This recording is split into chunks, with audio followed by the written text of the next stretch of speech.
Subscribe now and press the bell icon. Never miss an update.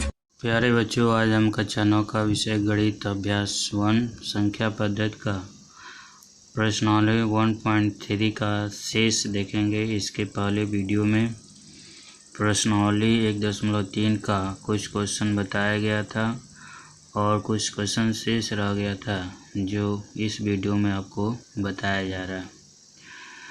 इसमें पहला जो प्रश्न दिया गया है, निम्नलिखित को P/Q के रूप में व्यक्त कीजिए, यहाँ P और Q पूर्णांक है तथा Q जो है 0 के बराबर नहीं है।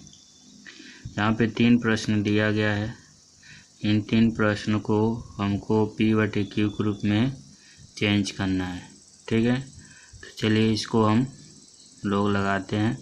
पहले प्रश्न को सॉल्व करते हैं।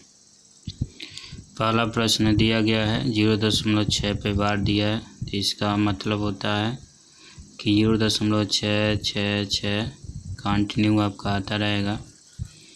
इसको हमको P/Q के रूप में चेंज करना है, तो यहाँ पे मान लेंगे, माना x बराबर 0.6 पे बार, या इसको लिख सकते हैं 0.666 लिख सकते हैं डॉट डॉट।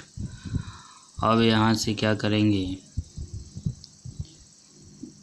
दोनों तरफ 10 से गुणा करने पर, दोनों तरफ 10 से गुणा करेंगे तो 10x बराबर हो जाएगा। इसमें गुणा करेंगे 10 से तो 10x हो जाएगा, और इसमें करेंगे गुणा तो 1 दशमलव आपका आगे चला जाएगा, तो 6.666 ऐसे आएगा इसको। अब यहाँ से आपको क्या करना है,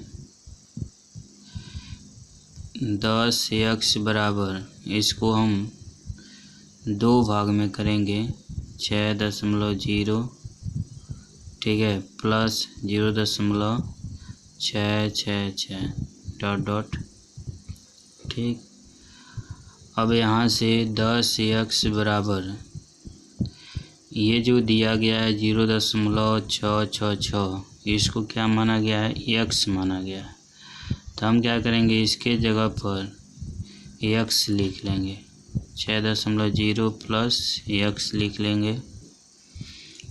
आप इसको 1 मान लीजिए और यहाँ पे लिख दीजिए समीकरण 1 से। ठीक है, अब इस x को आप इधर लेते आइए तो माइनस हो जाएगा, ये 6 हो जाएगा। इसमें से घटा दीजिए 9x बराबर 6 और x बराबर 6/9।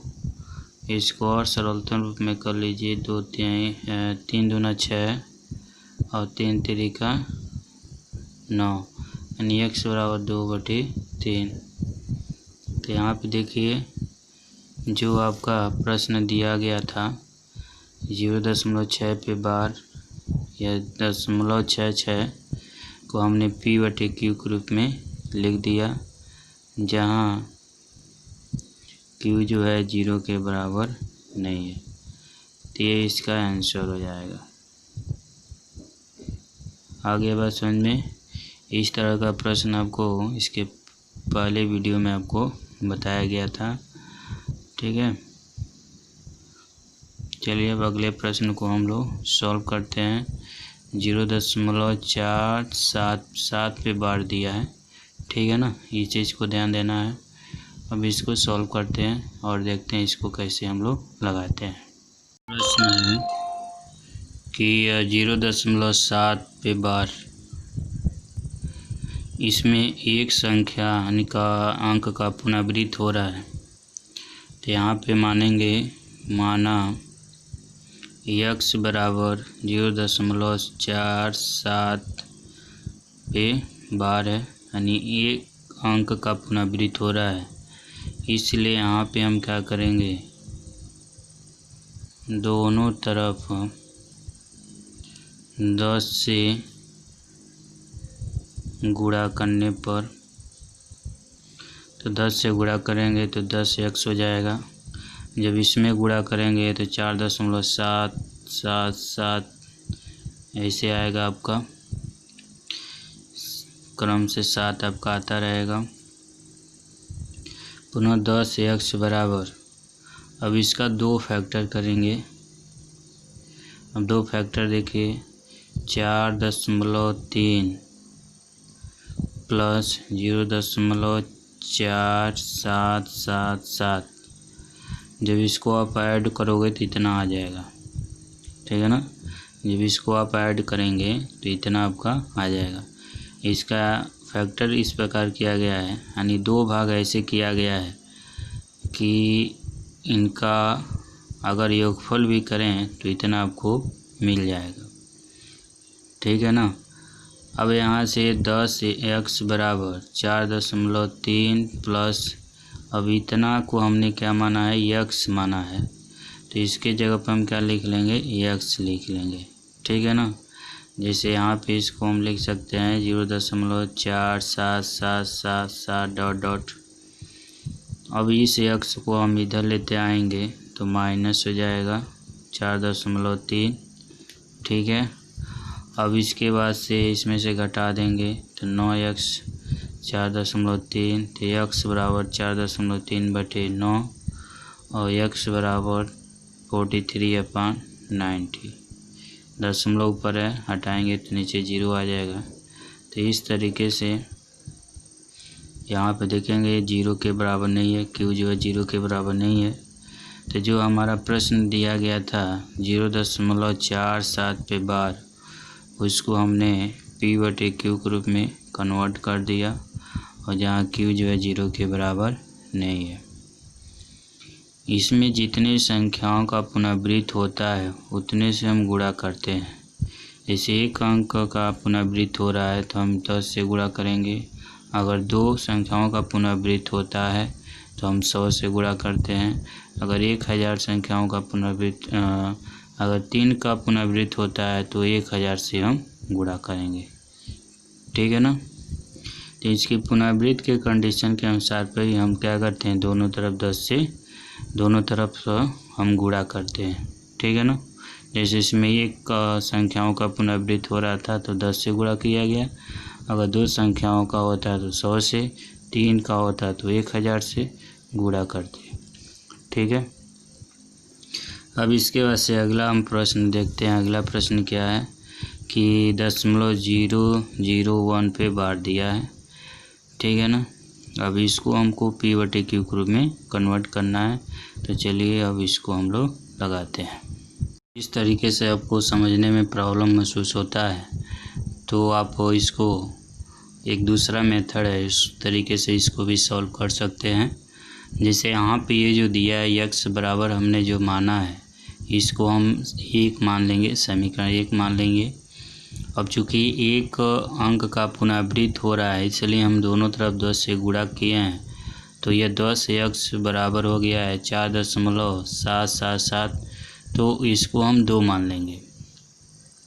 अगर इधर आपको प्रॉब्लम होता है कि इसको हम सॉल्व करने में महसूस हो रहा है तो यहाँ पे हम केवल 1 और 2, ये जो 2 समीकरण मिले हैं, हम इसी से इन प्रॉब्लम को सॉल्व करते हैं। तो सॉल्व करने के लिए आपको क्या करना पड़ेगा कि समीकरण नंबर 2 से, समीकरण 2 में से 1 को घटाने पर, तो 2 में से क्या करिए, 1 को घटा दीजिए, ठीक है। तो देखिए यहाँ पे 10x है, 4.777 डॉट डॉट, ठीक है। अब इसमें से इसको घटाना है तो x बराबर क्या है, 0.47 है, तो दशमलव के नीचे दशमलव हो गया, 4777 डॉट डॉट। अब इसको घटाएंगे तो ये घटेगा तो 9x आ जाएगा, और इसमें से इसको घटाएंगे तो ये 0 हो जाएगा, ये 4 होगा, और इसमें घटाएंगे तो 3, और शेष इधर क्या हो जाएगा, 0 हो जाएगा, ठीक है। यह समझ में आ गया आपको। अब यहाँ से x बराबर 4.3/9 लिख लीजिए, और x बराबर 43/90। यानी यहाँ पे दशमलव है, हटाएंगे तो 0 नीचे बढ़ जाएगा।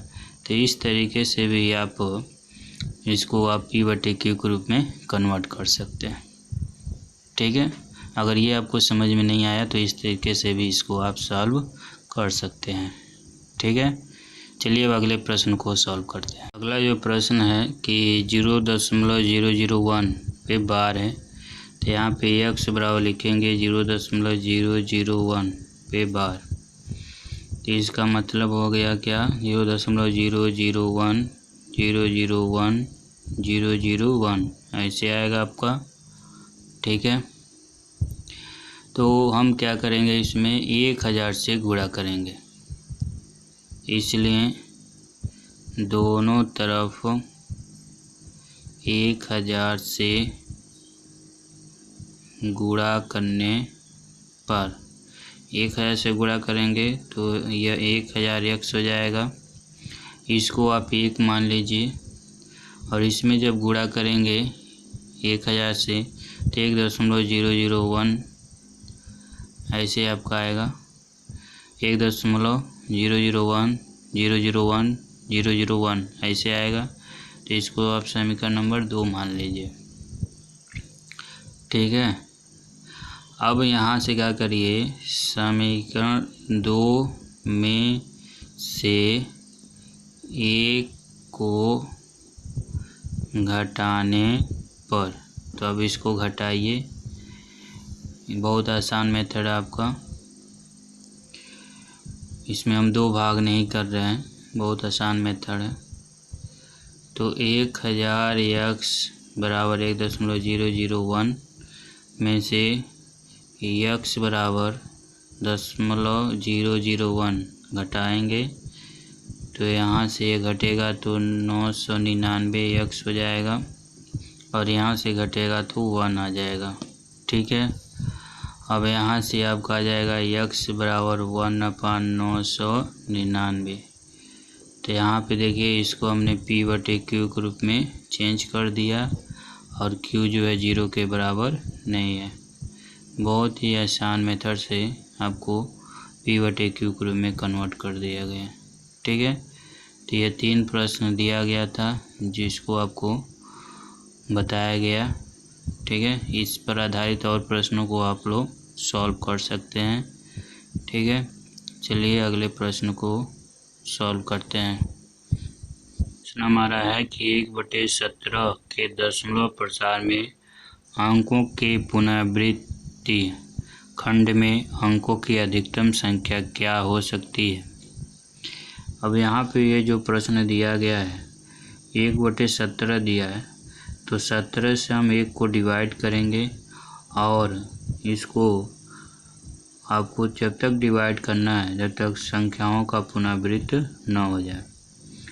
जहाँ पे पुनरावृत्त स्टार्ट हो जाता है हम वहीं पर रुक जाएंगे, और उसके बाद से देखेंगे कि कितने अंकों की अधिकतम संख्या हो रहा है पुनरावृत्त में। ठीक है ना, उसी के अनुसार से हम उसका आंसर बताएंगे। तो चलिए हम 1/17 को डिवाइड करते हैं और आपको बताते हैं। ये देखिए 1/17 को डिवाइड किया गया है, जिसका आंसर 0.5882335294117647 इतना आया हुआ है। और शेषफल इसका आपका शेषफल देखिए 1 आया हुआ है। 1 से स्टार्ट किया गया था, 1 शेषफल आ गया, तो इसका मतलब इसके आगे जो भागफल में जो भी अंक आएगा वो पुनरावृत्त होगा। तो यहाँ से इसमें अधिकतम अंकों की जो संख्या होगा 16 होगा, यानी 16 अंक के बाद पुनरावृत्त आपका स्टार्ट हो जाएगा। यानी 7 के बाद से आपका 058823254117647 ऐसे आएगा आपका। ठीक है ना, यानी 7 के बाद से पुनरावृत्त आपका स्टार्ट हो रहा है, क्योंकि शेषफल 1 आ रहा है। ठीक है ना, इसलिए ठीक है, क्योंकि 1 से ही स्टार्ट किया गया था। तो यहाँ पे देखिए 17 से हमको 1 में डिवाइड करना है, तो 17 से 1 में डिवाइड करेंगे तो यहाँ पे 1 जो है वो लेस है 17 से, तो इसलिए डिवाइड नहीं हो पाएगा। तो इसलिए हम भागफल में दशमलव लगाएंगे। दशमलव लगाएंगे तो एक जीरो बढ़ेगा तो 10 होगा, और 10 भी 17 से छोटा है तभी डिवाइड नहीं होगा। तो इसलिए हम क्या करेंगे, एक जीरो बढ़ाएंगे। और जब जीरो बढ़ाएंगे तो यहाँ पे आपका जो भाज्य है उसमें एक जीरो बढ़ जाएगा तो 100 हो जाएगा, और 100 जो है 17 से बड़ा हो गया। ठीक है, अब इसको हम डिवाइड करेंगे तो 17 का पहाड़ा पड़ेंगे कि 100 से बेसी ना हो, तो 17 पचे 85 हो गया। इसमें से घटा देंगे तो 1 5 आ जाएगा, पुनः यहाँ पे जीरो बढ़ जाएगा, दशमलव यहाँ पे लग गया है, इसलिए हम जीरो एक जीरो बढ़ाएंगे। ठीक है, 150 हो गया। 17 का पहाड़ा पड़ेंगे कि 150 से अधिक ना हो, तो 17 बढ़ गया 136 हो गया, पुनः घटा देंगे 14 आएगा, पुनः जीरो बढ़ेगा 140 हो जाएगा। पुनः हम 17 का पहाड़ा पड़ेंगे 140 से अधिक ना हो, तो यहाँ ये 8 बार में जाएगा 136, पुनः घटा देंगे, इसमें से 4 आएगा, पुनः यहाँ पे जीरो, और 17 दूना 34, पुनः घटाएंगे 6 जीरो, 17 यहाँ 51 हो जाएगा, पुनः घटाएंगे 90 आ जाएगा, 9 आएगा, जीरो बढ़ा देंगे 90 हो जाएगा। ठीक है, उसके बाद से 17 पचे यहाँ पे हो जाएगा आपका 85। ठीक है, और पुनः घटाएंगे 5 आएगा जीरो। ठीक है, पुनः 17 दूना 34 हो जाएगा, घटाएंगे 116 आएगा, जीरो बढ़ा देंगे 160 हो जाएगा, और 17 9 हो जाएगा 153। ठीक है, 9 यहाँ पे लिख लिए हैं, 17 9 153 हो जाएगा, घटाएंगे तो 7 आएगा, जीरो बढ़ाएंगे 70 हो जाएगा, और 17 चौका 68 हो जाएगा, घटाएंगे 2 आएगा, जीरो बढ़ाएंगे तो 20 हो जाएगा, 17 करने 17, घटाएंगे तो 3 आएगा, जीरो बढ़ाएंगे 30 हो जाएगा, 17 करने 17, पुनः यहाँ से आप देखिए 130 हो गया। ठीक है, और 17 सतह हो जाएगा आपका 119 हो जाएगा, इसमें से घटाएंगे आपका 11 आएगा, जीरो बढ़ेगा तो 110 हो जाएगा। पुनः यहाँ पे 17 का पहाड़ा पड़ेंगे कि 110 से अधिक ना हो, तो यहाँ से आपका 17 छके हो जाएगा, यहाँ पे 17 छके हो जाएगा आपका 102, इसमें से घटाएंगे 8 आएगा, जीरो बढ़ेगा तो 80 हो जाएगा। अब 17 का पहाड़ा पड़ेंगे तो 17 चौको 68 हो जाएगा, घटा लेंगे तो 2 12 आएगा, जीरो बढ़ा लेंगे। ठीक है, तो 120 हो जाएगा आपका, और 17 सतह 119 हो जाएगा, घटाएंगे तो 1 आ जाएगा, शेषफल आ गया 1। शेषफल तो 1 से स्टार्ट किया गया था, शेषफल भी 1 आ गया, तो इसका मतलब इसके आगे अब पुनरावृत्त होगा आपका। ठीक है ना, तो यहाँ पे देखिए 1/17 लिखा गया है, 0.08823529411767 पे बार लगा गया है, यानी यह 7 के बाद से पुनरावृत्त हो रहा है, तो इसमें अधिकतम अंकों की संख्या कितना है, 16 है, यह इसका आंसर हो जाएगा। ठीक है ना, तो ये भाग तो आप कक्षा 5 से पढ़ते ही आए हैं। ठीक है, पिछले क्लासों में भी भाग आप पढ़े होंगे, तो आप भाग कर लीजिएगा। ठीक है, और भाग करके आप उसको देख लीजिएगा। ठीक है, यहाँ पे आपको बता दिया गया कि 1/17 में पुनरावृत्त का कंडीशन क्या होगा, कितने अंकों के बाद पुनरावृत्त स्टार्ट होगा पुनः। तो इस तरीके से आपने 1/17 का प्रॉब्लम सॉल्व किया। ठीक, चलिए अब अगले प्रश्न को सॉल्व करते हैं और देखते हैं। प्रश्न हमारा दिया गया है कि P/Q के रूप में P/Q के रूप की परमेय संख्याओं के अनेक उदाहरण लीजिए।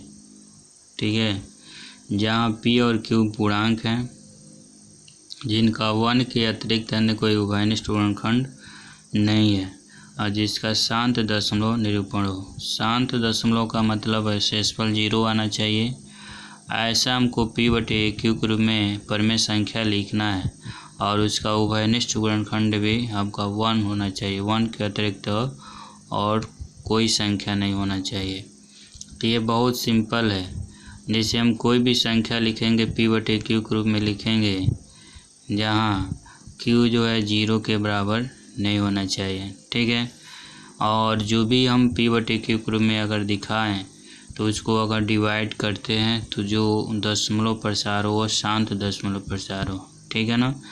और उसका जो उभयनिष्ठ गुणनखंड है 1 होना चाहिए, 1 के अतिरिक्त और कोई संख्या नहीं होना चाहिए। जैसे हम 2/5 लिख सकते हैं, यह आपका है। इसमें आप देखें कि इसका उभयनिष्ठ गुणनखंड है 2 × 1, 5 × 1, 1 के अतिरिक्त और कोई नहीं है, ठीक है। और दूसरा पॉइंट है, जिसको अगर भाग करेंगे तो 0.4 आएगा, ठीक है, जो क्या है शांत दशमलव है। यह इसका पहला आंसर हो गया, ठीक है। और सारे एग्जाम्पल लिख सकते हैं, जैसे 1/2 हो गया, ठीक है, 1/2 हो गया। तो ये इसका आएगा 0.5, ये भी शांत है, शांत दशमलव है। आ रहा बात समझ में। 3/5 हो गया, 0.6 होगा, ये भी शांत है आपका, ठीक है ना। आ रहा समझ में। जिसका शेषफल क्या आ रहा है 0 आएगा, और इसका उभयनिष्ठ गुणनखंड 1 होगा, 1 के अलावा कुछ नहीं होगा। क्लियर हो रहा है, बात समझ में आ रहा है। 5/2 लिख सकते हैं, तो 2.5 होगा, ये भी आपका क्या होगा शांत दशमलव होगा। तो इस तरीके से बहुत सारे आप एग्जाम्पल लिख सकते हैं, ठीक है। आ रहा है बात समझ में। इस प्रश्न में आपको यही बताना था कि P/Q के रूप में परमेय संख्या के अनेक उदाहरण देना है, जो P और Q क्या है पूर्णांक है, जिनका 1 के अतिरिक्त अन्य कोई उभयनिष्ठ गुणनखंड नहीं है और वो शांत दशमलव में हो। तो ये आपके एग्जाम्पल बताए गए, और एग्जाम्पल आप चाहे तो लिख सकते हैं, ठीक है। चलिए अगले प्रश्न को सॉल्व करते हैं। प्रश्न है कि ऐसी 3 संख्याएं लिखिए जिनके दशमलव प्रसार अनुवंशानी अनावर्ती हो, यानी अपरिमेय संख्या के रूप में आपको लिखना है। तो बहुत ही आसान है। तो 3 संख्याएं लिखना है, जैसे आपका कड़ी में 2 हो गया, ठीक है, कड़ी में 3 हो गया, कड़ी में 5 हो गया, ठीक। यह आपका आंसर हो जाएगा। अगर इनका हम दशमलव प्रसार देखें, ठीक है, तो अनुवंशानी अनावर्ती होगा, इसमें पुनरावृत्त का कंडीशन नहीं होता है, ठीक है, इसमें पुनरावृत्त का कंडीशन नहीं होता है। आगे बात समझ में। तो यह आपका क्या हो गया है, ऐसे 3 संख्या लिखना था हमको। अब जैसे कड़ी में 7 हो गया, ठीक है, कड़ी में 8 हो गया, ये जो भी है जिसका हम वर्गमूल न निकाल सकें, ठीक है, भाग विधि के द्वारा हम निकाल सकते हैं, ठीक है, इसको हम भाग विधि के द्वारा निकाल सकते हैं। तो भाग विधि के द्वारा आप निकाल के देख सकते हैं कि इसमें जो भी आपको आएगा वह पुनरावृत्त का कंडीशन नहीं होगा, और वह जो आता है वह अनुवंशानी अनावर्ती होता है, ठीक है ना। संख्याएं बदल बदल के आते रहेंगे, ठीक है। तो ये इसका आंसर हो जाएगा, ठीक है। कड़ी में 2, कड़ी में 3, कड़ी में 5, कड़ी में 7, कड़ी में 8, कड़ी में 9 नहीं होगा, क्योंकि कड़ी में 9 का वर्गमूल क्या होता है 3 होता है, ठीक है ना। जिसका हम वर्गमूल और गुणनखंड विधि से नहीं निकाल पाते हैं, हम सिर्फ उसी को लेंगे, ठीक है ना। अब जैसे जिसका हम गुणनखंड विधि से अगर वर्गमूल निकल जाता है, ठीक है, उसको हम नहीं लेते हैं। आ रहा बात समझ में। जैसे जो भी आपका संख्या होता है, उन सभी संख्याओं को हम गुणनखंड विधि से वर्गमूल नहीं निकाल पाते हैं, ठीक है ना, लेकिन भाग विधि से सबका निकाल लेंगे, लेकिन गुणनखंड विधि से सबका नहीं निकाल पाते हैं। तो जिनका गुणनखंड विधि से निकल जाता है वो आपका परमेय संख्या नहीं होता है, ठीक है ना, वह परमेय संख्या होता है। आगे बात समझ में। देखिए कड़ी में 2 का यह मान होता है 1.4142135624। इसमें पुनरावृत्ति नहीं हो रहा है। कड़ी में 3 का मान देखिए 1.7320508070। इसमें पुनरावृत्ति नहीं हो रहा है। कड़ी में 5 का देखिए 2.2360679775। इसमें भी पुनरावृत्ति नहीं हो रहा है। कड़ी में 7 का देखिए 2.6457513111। इसमें भी पुनरावृत्ति नहीं हो रहा है। कड़ी में 8 2.8284271247। इसमें भी पुनरावृत्ति नहीं हो रहा है। तो इसलिए कहेंगे कि कड़ी में 2, कड़ी में 3, कड़ी में 5, कड़ी में 7, कड़ी में 9 जो होता है अनुवंशानी अनावर्ती होता है। ठीक है ना, ये इसका आंसर हो जाएगा। ये समझ में आ गया आपको। वैसे हमारा आज का लास्ट जो क्वेश्चन है, बताइए कि निम्नलिखित संख्याओं में कौन कौन सी संख्याएं परमेय और कौन कौन सी संख्या अपरमेय। बस इसमें आपको बताना है कि कौन सी संख्या परमेय है और कौन सी संख्या अपरमेय है। तो देखिए पहला जो दिया है कड़ी में 23 दिया है, तो यहाँ पे इसका हम वर्गमूल भाग 20 से निकाल सकते हैं। गुणनखंड विधि से तो निकल नहीं सकता है, तो इसलिए यहाँ पे ये कह सकते हैं कि यह आपका अपरमेय संख्या है। अगर इसका मान देखें तो 4.7958315233 ... ये इसका मान होगा, जिसमें पुनरावृत्ति नहीं हो रहा है, तो इसलिए कहेंगे कि अपरमेय है। ठीक है, यहाँ पे इसका जो वर्गमूल होता है 15 होता है 225 का, तो इसलिए यह आपका क्या है, परमेय है। यहाँ पे देखिए 0.3796, इसको हम P/Q के रूप में लिख सकते हैं। आ रहा है बात समझ में, तो इसलिए कहेंगे कि इसको प्रमेय है। ठीक है, यहाँ पे देखिए 7.478478 यानी इसमें पुनरावृत्ति हो रहा है 478 का, तो इसलिए यहाँ पे कहेंगे कि परमेय है। ठीक है, यहाँ पे देखिए 5वें प्रश्न में 1.10 100 100 140 आ रहा है, तो इसमें पुनरावृत्ति का कंडीशन नहीं है, तो इसलिए कहेंगे कि यह अपरमेय है। तो इस तरीके से